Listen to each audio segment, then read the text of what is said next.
परम आदरणीय प्रधानाचार्य महोदय जी, मुख्य अतिथि महोदय आदरणीय सरपंच साहब, मेरे दादो साहब, सम्माननीय गुरुजनों, गांव से पधारे हुए मेहमानों और प्यारे सहपाठियों।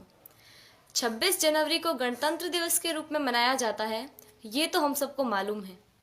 अब इस लोकतंत्र की राह पर चलते चलते हमारी शिक्षा व्यवस्था किस राह पर आकर खड़ी हो गई है, आज मैं उसके बारे में कुछ निवेदन करना चाहूँगी। हमारे देश में दो तरह की शिक्षा व्यवस्थाएं चल रही हैं, अमीरों के लिए अलग, गरीबों के लिए अलग। अमीरों के लिए प्राइवेट स्कूल, गरीबों के लिए सरकारी स्कूल।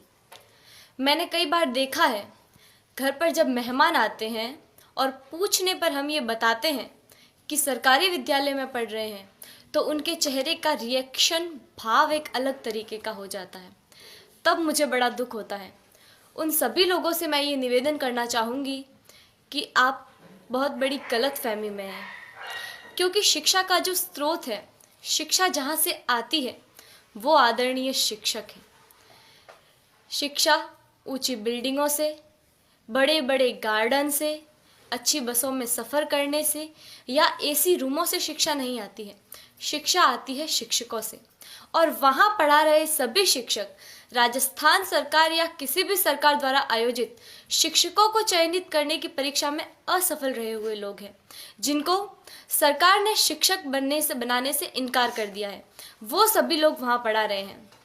हमारा सौभाग्य है कि हम जिस विद्यालय में पढ़ रहे हैं, वहाँ के शिक्षक राजस्थान सरकार द्वारा आयोजित शिक्षकों को चयनित करने की परीक्षा, जिसमें लाखों लोग भाग लेते हैं, उन लाखों लोगों में से चुने हुए शिक्षक हैं, जिनको राजस्थान सरकार ने शिक्षक बनने के योग्य समझा है। हमारा सौभाग्य है कि हमें ऐसे ट्रेंड टीचर पढ़ा रहे हैं। मुझे गर्व है कि हम अच्छे हाथों में हैं।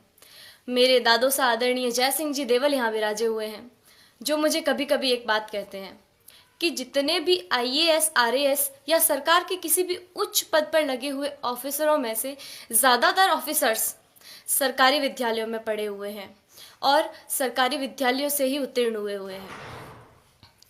वर्तमान में एक डॉक्टर, एक इंजीनियर, एक वकील, एक बिजनेसमैन, यहाँ तक कि इन विद्यालयों में पढ़ा रहे शिक्षक भी अपने बच्चों को सरकारी विद्यालयों में पढ़ाना नहीं चाहते हैं। आखिर क्या कारण है? इसका कारण है संसाधनों का अभाव। मैं आप गांव वालों से भी एक निवेदन करना चाहूँगी कि कहीं कोई गरबा हो, गणेश चतुर्थी हो, कोई आयोजन